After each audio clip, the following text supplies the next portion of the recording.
Bernard Friot, bonjour. Bonjour. Bonsoir Clémence Guettet. Bienvenue dans Deep Web Fantasia. Sophie Binet, secrétaire générale de la CGT. Victor Castanet, bonjour. Bonjour et merci beaucoup de m'inviter. Ça ressemble au portrait. Ça a les présentateurs des portraits. Ça a le goût des Mais portraits. ce n'est pas les portraits. Attends, comment ça le goût ? Dans ce nouveau format pour Blast, on va vous parler du plus grand pouvoir politique au monde. À la surprise générale, Gabriel Attal est devenu le Premier ministre de la France. Premier ministre. Je sais, ça ressemble à un gag. La France a peur de la fin du mois. Comment on accompagne les agriculteurs, les agricultrices ? Mais il est vrai aussi que s'il fermait le robinet des aides publiques aux entreprises, cela risquerait de fâcher le patronat. La maison mère Obs Group a détourné l'argent du travail partiel. L'argent magique existe bel et bien. La Macronie l'utilise depuis le début de son mandat pour financer sa politique de cadeaux fiscaux aux plus riches. Je pense qu'il y a un plaisir dans cette cruauté de faire souffrir. La démocratie, finalement, pour les néolibéraux, c'est un régime qui doit se contenter de sélectionner les meilleurs. Les résistants. On en fait des portraits géants sur les murs quand ils sont morts. Puis les vivants, on ne veut pas en entendre parler. Je ne sais pas de qui il s'agit, précisément, là, en l'occurrence. Замордами. Поїли, покупалась і спать. Потім доганяє. Нас після війни дожене, сильно дожене. Koyanis Katsi veut dire en langue hopi la vie en déséquilibre.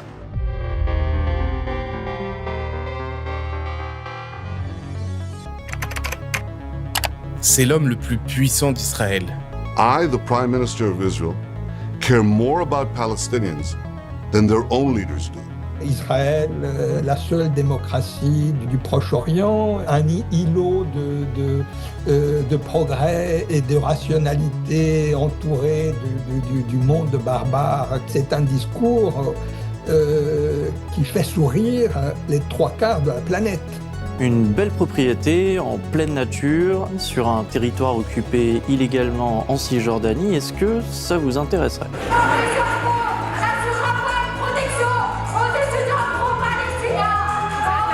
C'est normal que la jeunesse s'indigne face à des massacres qui se déroulent sous ses yeux. En fait, on a reconnu une étudiante qui nous a déjà au préalable pris en vidéo, personnellement, et en fait, on a demandé à ce qu'elle ne rentre pas. Ce qu'on vit en ce moment, c'est une étrange défaite. Et les grands médias sont au cœur du problème. Bienvenue dans la nouvelle émission de critique des médias de Blast, en partenariat avec Aclimed. Donc, normalement, le respect du droit international, ça devrait pas être un débat, ça devrait être juste la base.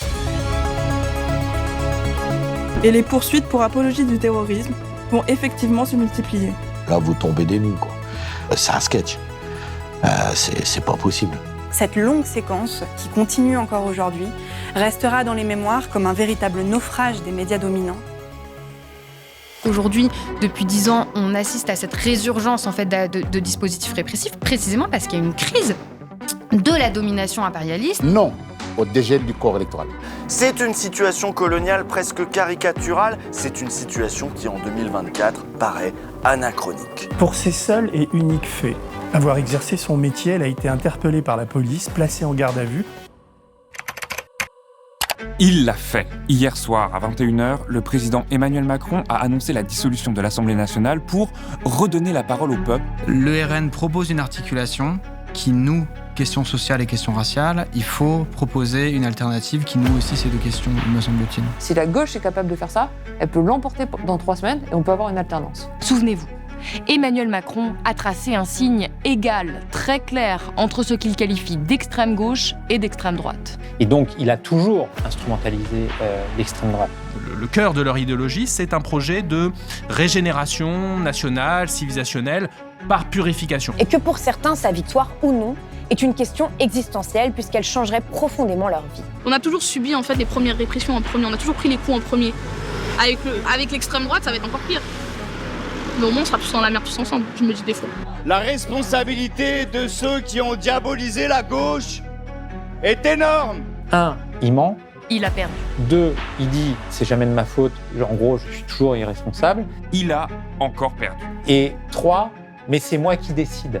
Il n'a plus de majorité, il n'a plus de gouvernement, il est seul à l'Élysée à préparer son prochain coup. C'est même pas un très grand manipulateur.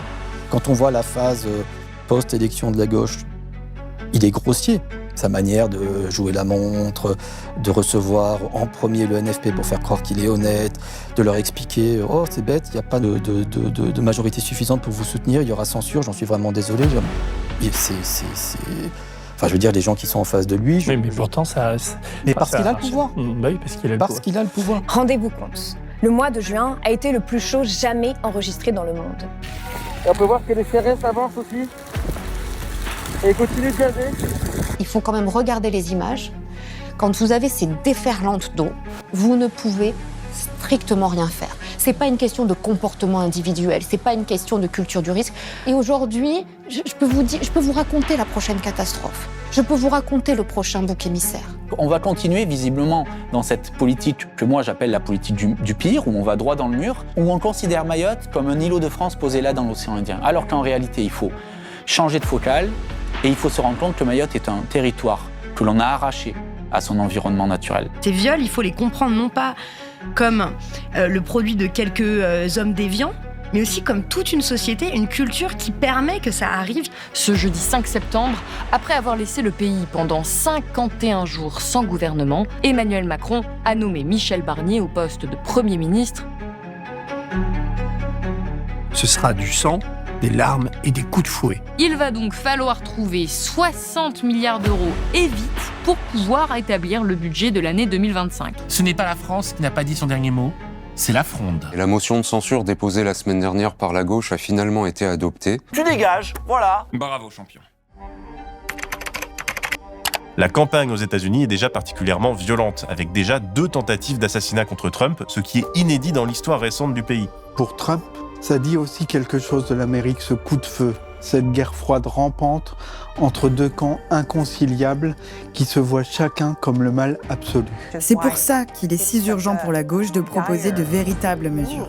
Cette élection pourrait avoir des répercussions internationales importantes, notamment en ce qui concerne l'Ukraine, l'Europe et la situation au Proche-Orient.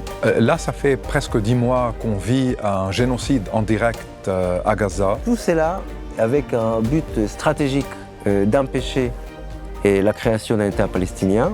Netanyahou, depuis plusieurs mois déjà, tente de régionaliser le conflit. And they lost that definition of a humanity inside of me.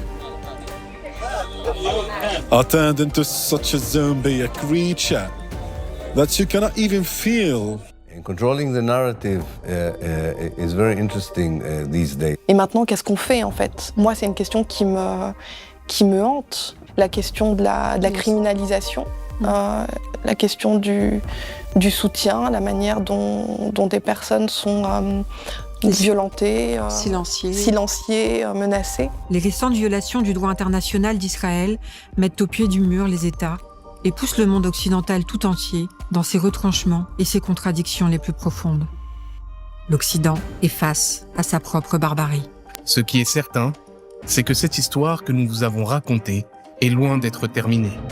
Merci de nous avoir soutenus en 2024. Merci, bonne année un peu en avance. Merci. Merci et à bientôt sur Blast.